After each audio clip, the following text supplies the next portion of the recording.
Alright, so hello one and all, and welcome to a Mushoku Tensei video. Today we'll be going over episode 1 of the anime and basically just giving a rundown of what happens, a nice summary and review, but also talking about the manga and light novel because there is a lot that the anime skips, like a lot. So I'll be going through the anime in a lot of detail, translating what I can because some of it is a little difficult. And I'll be going through the manga and light novel to catch you up on what the anime skipped.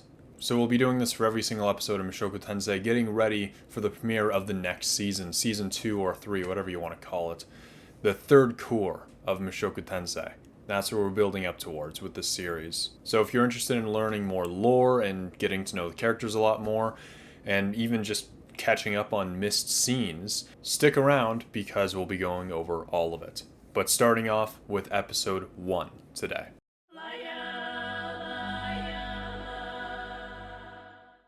So we start the episode off with a rainy scene as some kind of accident has happened and there's a man on the ground who's seemingly about to die. He's rushed to the hospital, but for some reason in like one of the raindrops you can see like there's something's going on in there. And his consciousness is kind of fading in and out, hearing voices that aren't there in a completely different language, and eventually he just dies. But something to note about the accident is he was not alone. There were 3 others as well that were involved, and we do see one of them. We're not too sure about the conditions of the other 2, but one of them is at least alive. But then this man died, and he died a virgin. He's like, damn, well that sucks. Pretty lame. But then he opens his eyes and he sees a white couple. And then the man grabs him and just picks him up. And he's like, whoa, whoa, whoa, how the hell are you doing this? I'm like 200 pounds, man. And to translate a little bit of what Paul, Lilia, and Zenith are saying, it's not the best translation, considering I think the subtitles are just guessing what the people are saying. So the translations aren't the best, but I'm doing my best. But basically at some point Paul is like, Zenith, cheer up, this is awesome. And Lilia says that Zenith is safe, she's alright, the kid's safe, everything went smooth, the pregnancy is great. And both Lilia and Paul comment how big Rudeus is, I guess he's a big boy. And this is where Paul picks him up and he's like, oh look at you, I'm your dad. He passes the kid off to Zenith where she's like, oh, you look just like your father or something. I don't actually know. And the conversation from there completely just derails because I wasn't able to translate any of it except for Zenith saying yes.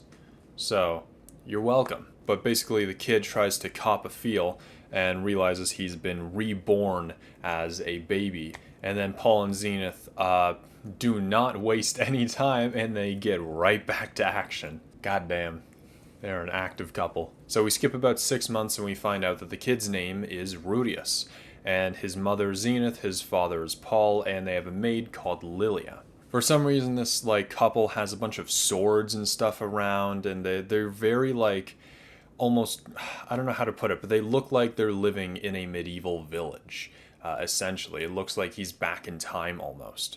But he's crawling around the house, finds panties, puts them on his head, and like gives Lilia just an evil grin. And Lilia doesn't like Rudeus. In fact, she's almost going to bring up to Zenith that like maybe your kid's possessed by a demon or something, but she stops before she says anything. But Rudeus then climbs up onto like the windowsill and sees his father like shirtless, just swinging a sword around, and he's like, what is this loon doing? But then he slips and falls, bangs his head, goes, ah! And Zenith runs over, picks him up, and starts to recite an incantation. She places a hand on his head and says, divine power is rich and nourishing. It offers the strength to rise again to those who have lost their strength. Healing. And at first he's like, okay, so this is like, kiss the kid on the head to make him feel better. That's what that is. But then her hand starts to glow and the pain instantly goes away and he's healed. And so this is where he starts to realize he's not on Earth anymore. This isn't a normal reincarnation. Not that any reincarnation is really normal, I guess. So specifically, Rudeus was born in Buena Village, which is located in the Fidoa region of the central continent.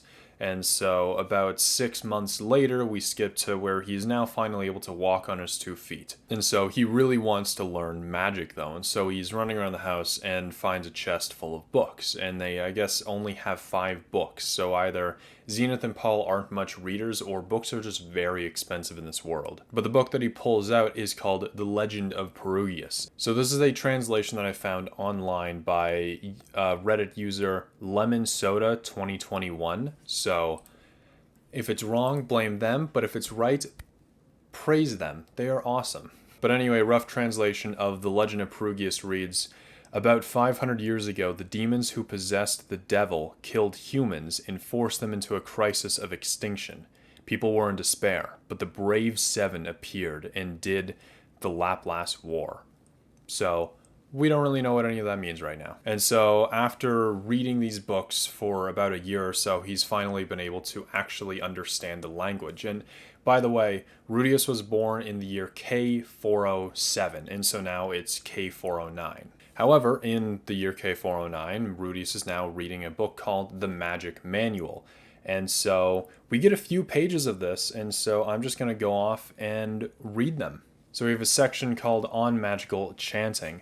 Witchcraft is the art of fighting. It is said that the origin of it goes back to the first human-demon war. In order for the human race to oppose the demon race, and the demon race to oppose the human race, they have created magic and fought each other. As they competed with each other, they developed their magic to a higher level and were able to use it to kill and to cure, or to create deficient things that have been created that instantly reclaim parts of the body. For me personally, I see witchcraft as a way to improve people's lives, not just combat. But I'll mention this another time. About these types of magic. There are 3 main types of magic: attack magic, healing magic, and summoning magic.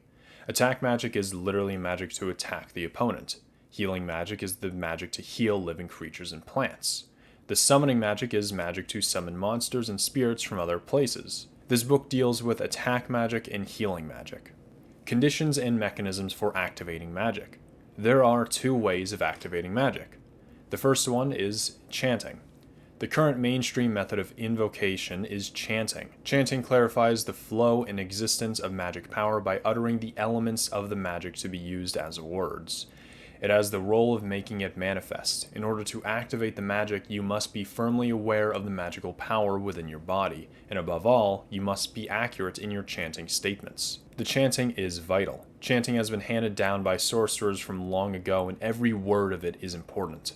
The chanting around the first great human-demon war was longer and more complex than the current one. Because the chanting around the first great human-demon war was longer and more complex, the sorcerer was described below. It was considered useless and lowly once magician's magic circle, which was to be broken, and from here we can't read anymore. So it's a little rough, but we kind of get a general idea of what's going on. But Rudeus goes on to explain that the main form of magic is using magic circles and incantations, with incantations being far more popular and mainstream. But he also says that according to the book, a person's mana can't really be changed after birth. It's like a random character generator, and you're stuck with those stats for the rest of your life.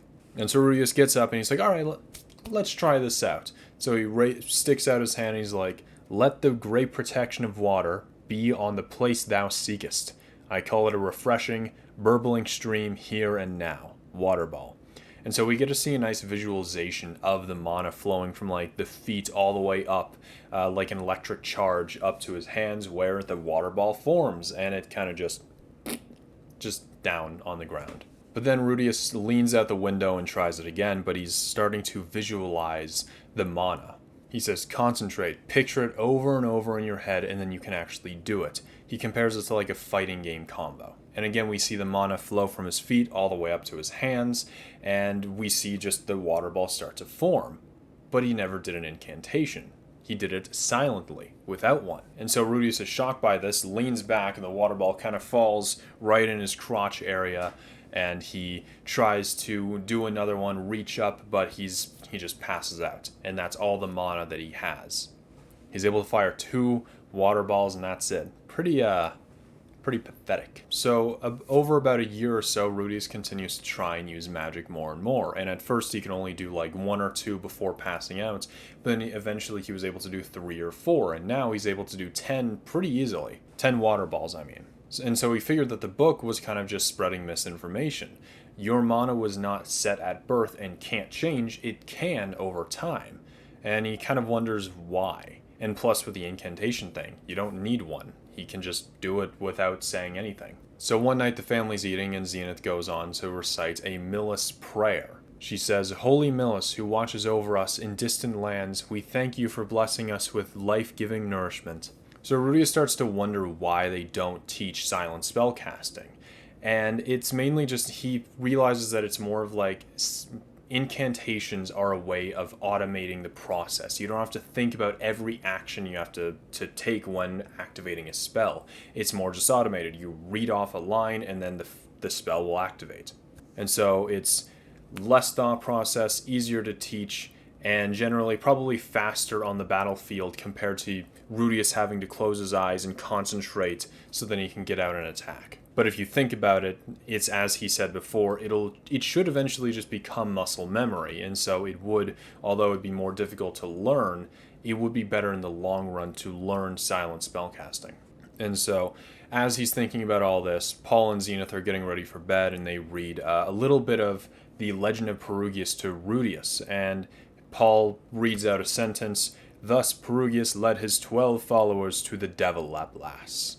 And then they tuck Rudy in, and then they do stuff together. Some stuff I'm not allowed to talk about on YouTube.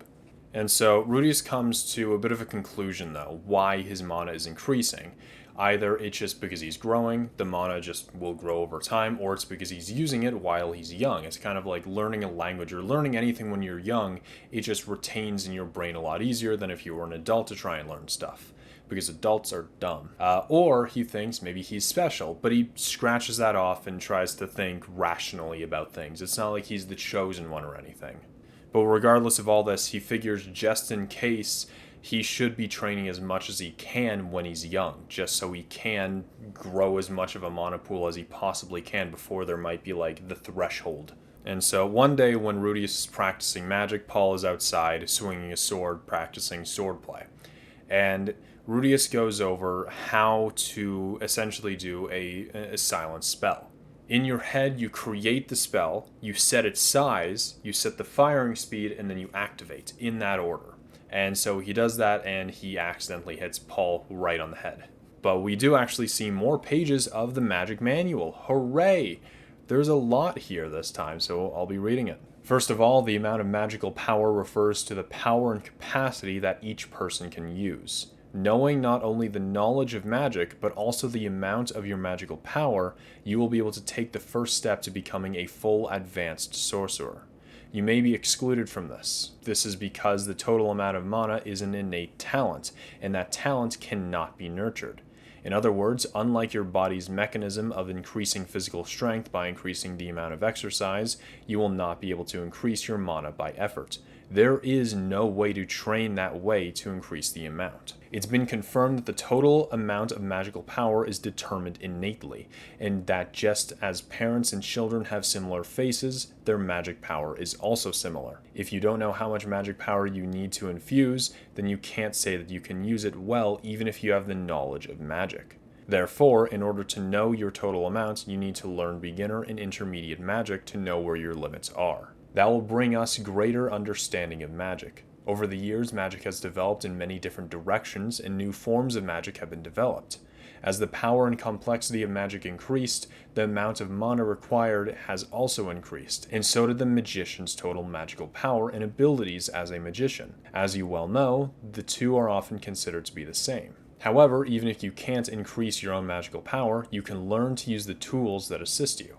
It's not impossible to use magic that exceeds your magical power. An example of this is magical stones. They come in various colors, sizes, and shapes, and are mainly mined from within the body of demons and a labyrinth. Although there are still many mysteries of mana stones, they are known to have one thing in common. They amplify the power of magic.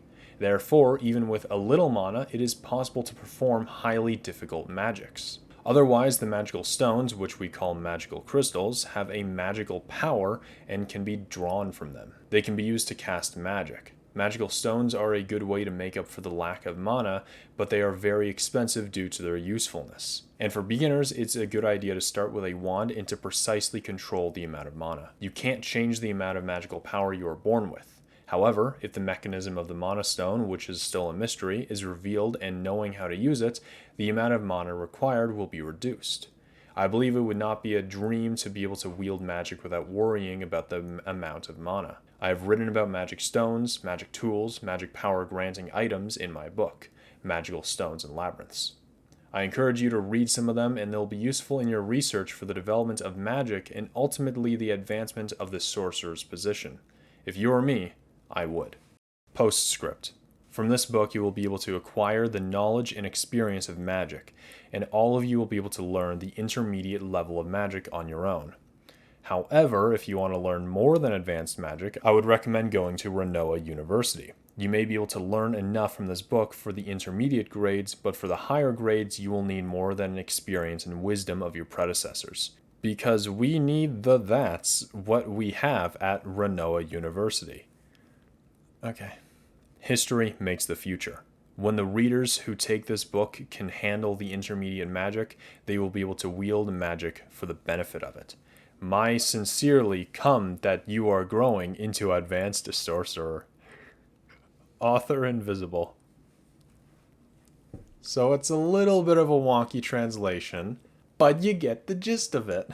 Oh man, it really fell apart at the end, but that's funny. But Rudeus begins to cast another spell. Supple spirit of water and princess of streams that flow through the earth, sweep away all things with your hidden inner light. Splash flow.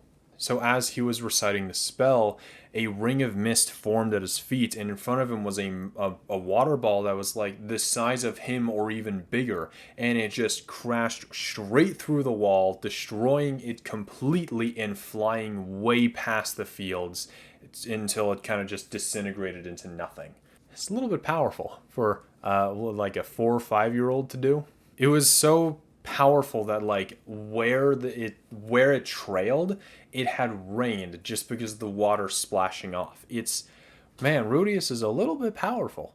And so obviously Paul and Zenith are like, what the hell just happened? And run up to the room and they see just the entire wall gone. And Paul thinks that it's just a monster. But Zenith walks over to the book that Rudeus has opened and it's like, did you do this, Rudy? Did you? Unlike what Rudeus thought, Zenith is like super freaking happy about the fact that Rudeus is learning magic and that he's like a prodigy at it. Beyond prodigy, really. And so Paul picks up the book and he's like, this is an intermediate spell book. How can Rudeus do this at such an age? And so this puts him at the second stage of 7 magical tiers. To be specific, the tiers of magic go from like weakest to strongest, beginner, intermediate, advanced, saint or holy, kingly, imperial emperor, and divine or god, depending on how you want to word some of them. And so, yeah, he's already at intermediate at the age of like 5, which is pretty good. It doesn't seem like it, but let me just say that there are very few, there are less emperors and gods in the world that you could count on one hand. There's not a lot. So, and most people really only do go from beginner to advanced. Even then there's very few saint tier and king tier sorcerers and even sword fighters because they use a similar ranking system.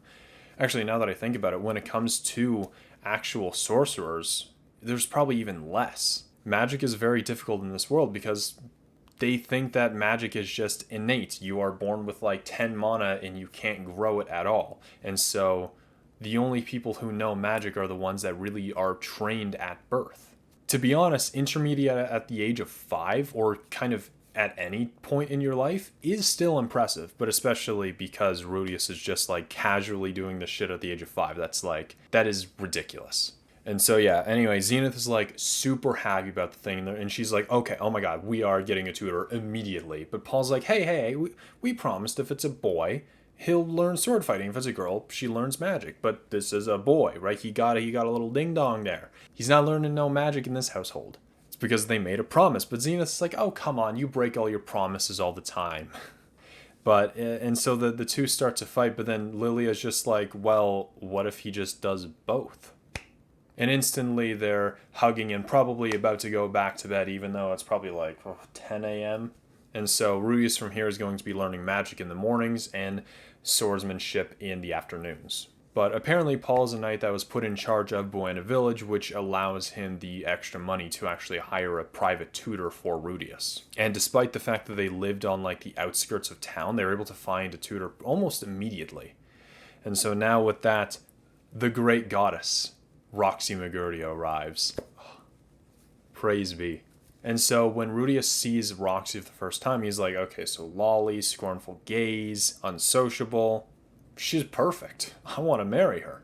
And so Rudeus is like, wow, miss, you're really tiny. And Roxy kind of hates that. She's a little insecure about her youngness, I guess. And so Roxy's like, okay, so where's the student I'm supposed to be teaching? And in Paul's arms, like Zenith is like, hey, here he is. It's the student. It's Rudy.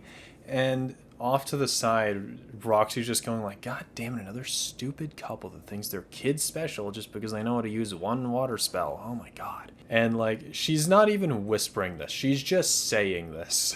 But Roxy's like just going, whatever, fine, we'll do this. And she starts to walk into the front yard, and Rudeus is like, we're doing this outside? What if we didn't do it outside? How about that? But that's not really going to fly. You can't really learn magic outside, or inside, I mean. You have to do it outside just because of what Rudeus just did inside. And so, to quote Roxy, she explains that in broad terms, there are only 3 types of magic: attack magic, healing magic, and summoning magic. And each magic is divided into 7 ranks: beginner, intermediate, advanced, sacred, royal, imperial, and divine. Again, we already went over a lot of this stuff in the book and just what I've went on about.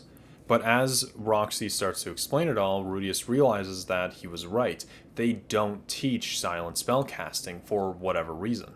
And so to show off her magic, Roxy recites the incantation for a water ball and destroys a tree. And Rudeus is like, hey, so yeah, Mom really likes that tree. I think she's going to be kind of pissed off at you for destroying it. And so Roxy kind of freaks out and runs over and heals the tree and fixes it somehow. It's great. Roxy's awesome. And so Roxy says that she can use up to intermediate level healing spellcasting. And Rudeus is like, oh my God, that's amazing. But she's like, no, anybody can do it. And kind of looks off.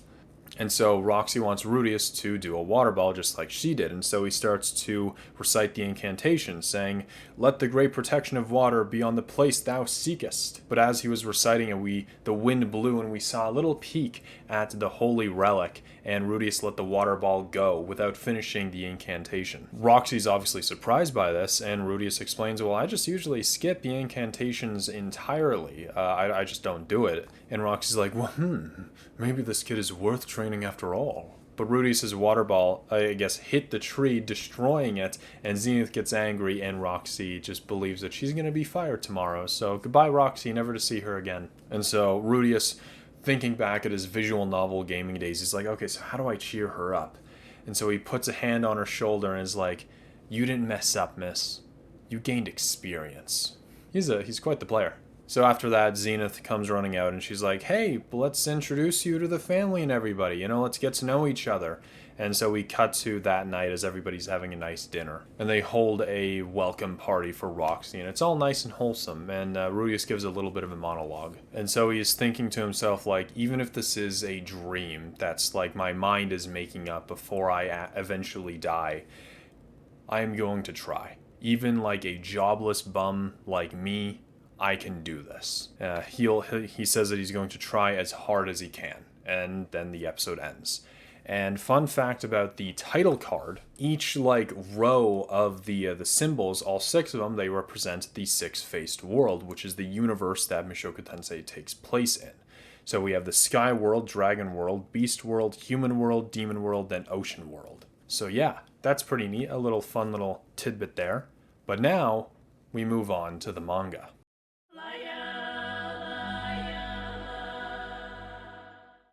So episode 1 covers chapters 1 and 2 of the manga. And so we actually get to see the full events of Rudeus' death. So his parents just died and he kind of just doesn't care. He's just on the internet doing whatever. And then his siblings come in and just beat him up and kick him out of the house. Outside in the pouring rain, he sees 2 boys and 1 girl. They're all like school people, I don't know, they're high school age, and they're kind of bickering with each other, having a lover's quarrel. But then a truck comes barreling through and he's able to push the one out of the way, but begins to reach for the other 2, and that's when he gets hit. Sorry, was that loud? I'm sorry. And then suddenly we just skip 3 years into the future after Rudeus has learned everything, kind of. And so just a couple of the incantations that are used. The healing spell that Zenith uses is, I call upon the power of the gods, grant me your aid, bestow the strength to rise again unto those who have suffered. Healing. So it's a little different from the anime's incantation. And Rudeus' spell is, Heavenly One, bless us with divine protection of water, the flow of the cool, clean stream, here and now. Water ball. Again, it's a little bit different from how the anime does it. And so instead of where in the anime he kind of just accidentally stumbled upon silent spellcasting, he kind of just did it. He decided, I'm going to skip the incantation entirely and just fire a magic ball. And so he does. He fires the water ball and it works. And so eventually he goes on to the intermediate magic and uses the spell Water Cannon and accidentally fired that without an incantation. And so where in the anime, he kind of just used a bigger water ball. What was the spell called? And the spell that he uses in the anime is Splash Flow. That's the name of the spell that he uses. But in this, it is Water Cannon. And it's like kind of just a jet stream of water. And he's kind of just going, oh my god. And it just will not stop. And it just destroys everything. And in order to stop it, he had to visualize it going away. So where the anime doesn't really explain it yet, the manga explains that the reason why he doesn't want to go outside is because he's afraid of the outdoors because of his past life. He was kicked out of his house and that's how he died in his past life, which was only just a couple years ago. And personally, I've never died before, I don't think anyway. But I'd imagine that would kind of make me feel not good about the place where I died. And so there is no dinner scene with the family or anything, but we do get a nice little tea party scene with Roxy and Rudeus as Lilia pours them some tea. It's a nice little wholesome scene. And that's kind of all the manga covered for this episode. It's not much. Usually there's going to be a little bit more that the manga goes through, but for now it was nice, simple, and quick. So moving on to the light novel.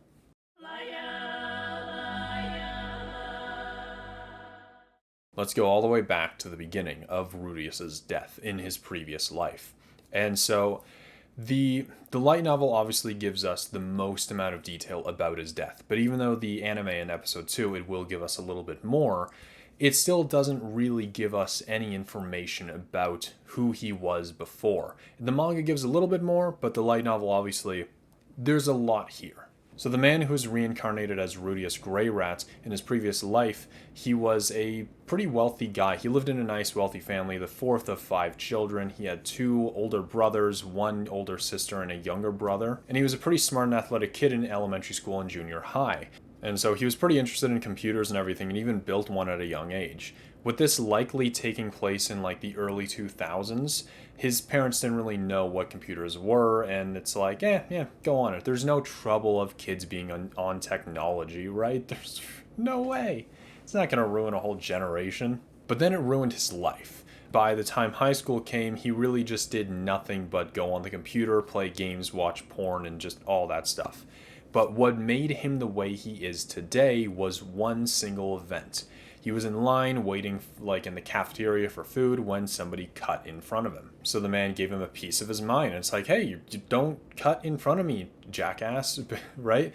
But then the guy got his gang and started to beat up the man and stripped him naked, tied him to a fence at the school, and so butt naked, it wasn't pretty, I guess.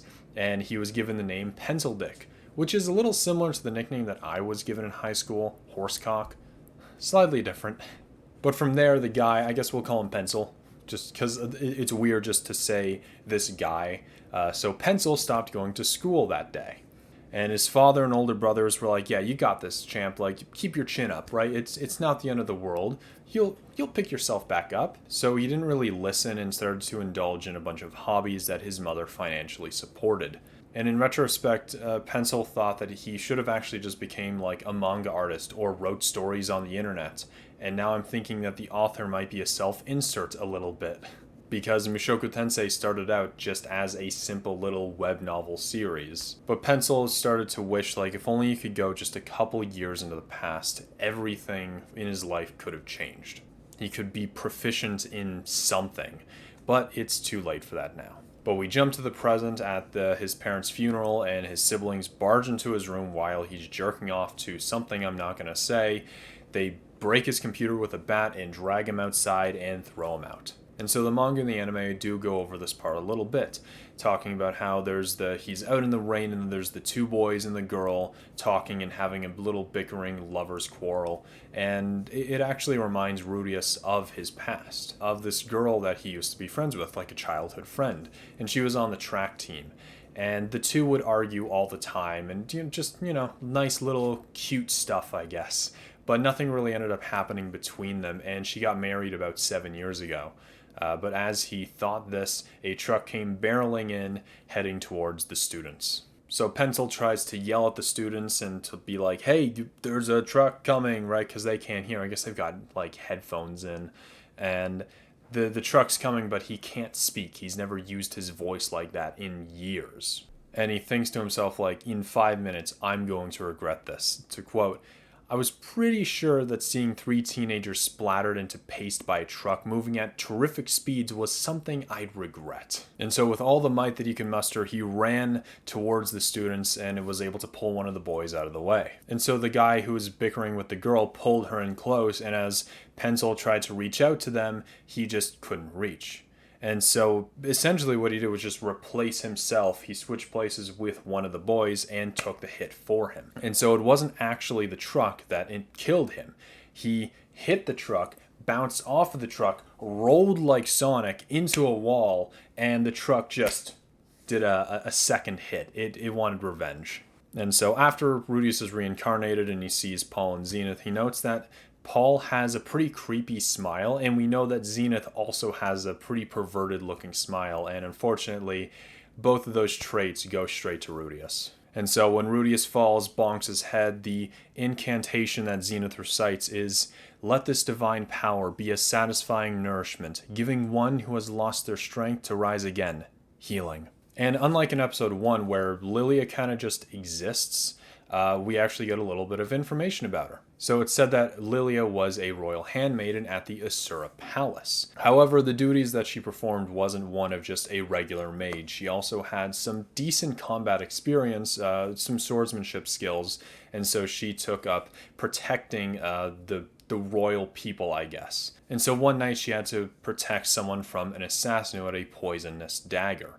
And it kind of nicked Lilia in the leg, and despite all the healing that she was given, it didn't fully heal properly, and so she isn't really able to run well anymore. And thus she had to resign as the royal handmaiden, where eventually she was able to find a job posting in Buena Village for a midwife. However, she knew the name of the employer. It was Paul Greyrat. Paul was a student in the same sword academy that Lilia went to.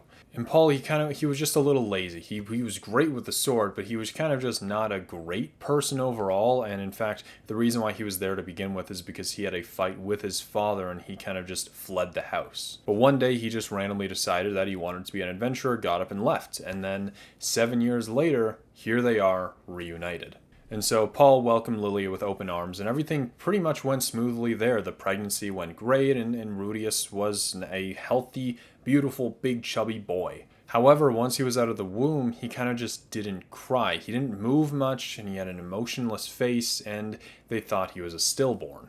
However, once Lilia put her finger, checked for his pulse, she realized, oh, hey, this kid's not dead. That's great. However, she then soon realized there's something a little strange about this kid and thought that he was possessed by a devil, because it can happen. But Lilia heard a story back in Asura when Grable Zafin Asura, the Asuran prince, was born. He crawled around just like Rudeus did and actually killed one of the attendants. And so Rudeus was acting pretty similar to this. And eventually, when he discovered the magic books, he just spent all of his time in the room studying.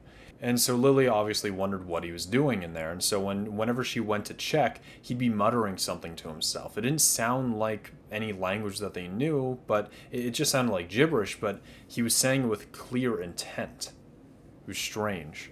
And so we actually get a description of the 5 books that are in the house. The first one is Wandering the World, a reference guide to the various countries of the world and their unique characteristics. The second one is The Ecology and Weakness of the Fidoan Monsters, which detail the various monstrous creatures of the Fidoa region where they lived and how to deal with them. Then there's a textbook of magic, a wizard's manual of magic attacks ranging from beginner to advanced levels.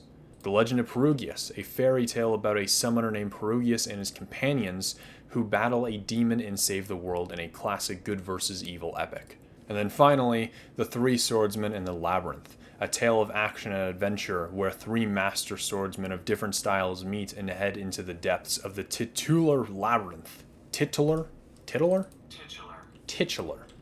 The titular labyrinth. And so initially Rudeus thought that those 2 last books were fictitious, but as we know, no, they really weren't.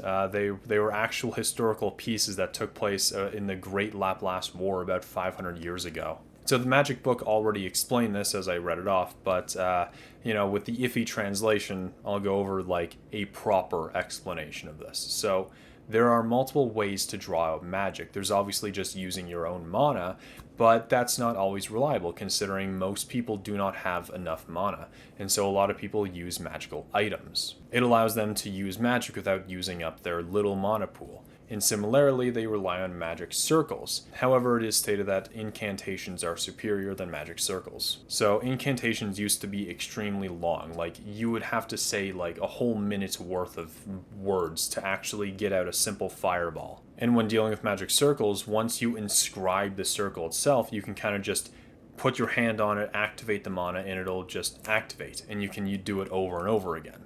However, it's thanks to a single great magician that they have been able to shorten it to only about like 5 seconds per incantation. However, with more powerful and advanced tier spells, generally like it's either going to be a long incantation or you're just going to want to use a spell circle. That's it.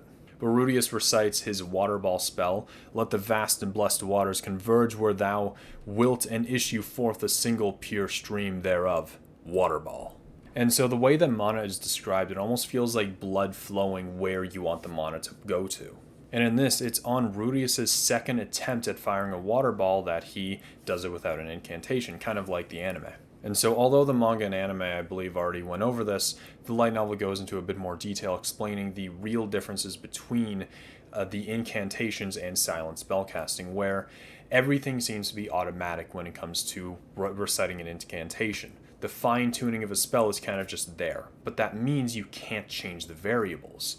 However, when dealing with silent spell casting, it requires the user to think of all the individual manual aspects of it in order to fire a spell, such as the size, speed, power, etc. And the reason why people who learn incantations and spellcasting that way, why they can't do silent spellcasting is Rudeus guesses it's because their bodies just aren't used to doing that, using their brain in that way.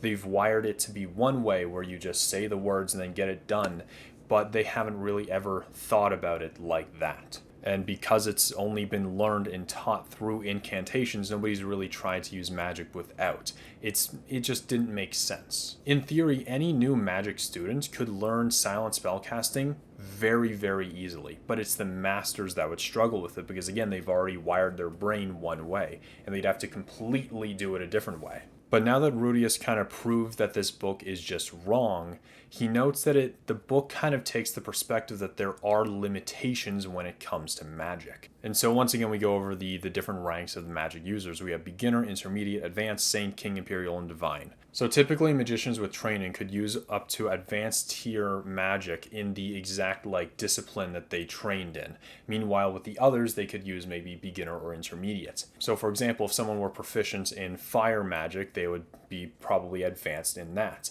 But then like water and wind and everything like that, that would be a little bit lower. They could probably use beginner spells and whatever. There's not many magicians that are like all around. There's certain reasons that we'll get into eventually why not anyone can learn every form of magic.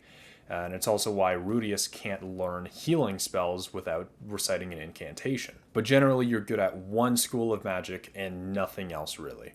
It is rare for someone to learn everything. But if someone were to cast spells higher than advanced rank spells, they would then be known as like a fire saint or a water saint, depending on what branch of magic they learn. So the magic manual actually gives us a little list of water spells in their description. So we have Water Ball, hurls a spherical projectile of water. Water Shield, causes a spout of water to erupt from the ground, forming a wall. Water Arrow, launches a bolt of water roughly 20 centimeters long at the target. Ice Smash, strikes an opponent with a mound of ice. And Ice Blade, creates a sword made of ice. So the amount of mana that you would put into a fire spell would affect the temperature of the actual flame, and so the same rule should apply with ice. The more mana you put into it, the colder it'll get. And so all incantations followed a similar process. Spell genesis, size determination, speed determination, and then activation. And so it's up to the spellcaster to determine the size and the speed of the spell. So the process goes like this. They first choose what spell they want to use, and then next, there's a window of time where they can add additional magic power to increase its size. Third, after they've decided on a size, then they decide how much speed they want to put into it. And so from there, they would then activate the spell and release it. So there were only 2 specific times where a spellcaster could implement magic or like put their mana into this spell casting process. You first had to do size, then you do speed. You can't really do it in any other order. If you do it in a different order, it just doesn't work. And so Rudeus describes that although it is kind of difficult to put in all those variables and stuff in your head, and it was a bit of an inconvenience, it did make things a little bit faster once you get used to it. And it could take off a couple seconds of the spellcasting process. And Rudeus is actually able to make a water ball turn into an ice ball, technically creating a new like magic spell, although I'm sure it's already been created in the past before. So according to my notes, that's all I have written down. So a little background knowledge. I wrote every single episode review for season 1 already. They're all 100% written down, and so now all I have to do is just record and edit and get them out. Recording is a pain in the ass, I will tell you that. I haven't done a video like this in a long time, but also as I was writing these like synopsis and like reviews and whatever, I realized how little information I put into them at first. So right now, the anime and the light novel manga, they all kind of shared the same kind of things, but the light novel definitely expanded upon just the whole magic process, learning what magic is and how it works and everything. Normally moving forward, there will be more actual like big differences between the manga and anime and the light novel, but for right now, I guess my notes are just garbage, but they get better over time. So if you're interested in more very big differences, because there are some amazing scenes that get cut out, stick around because we will be going through every single bit of it, and when season 2 comes out, I will be having this come out weekly. So I hope you enjoyed this video. If you did, give it a like and subscribe for more Mushoku Tensei content, and I'll see you in the next video. Goodbye.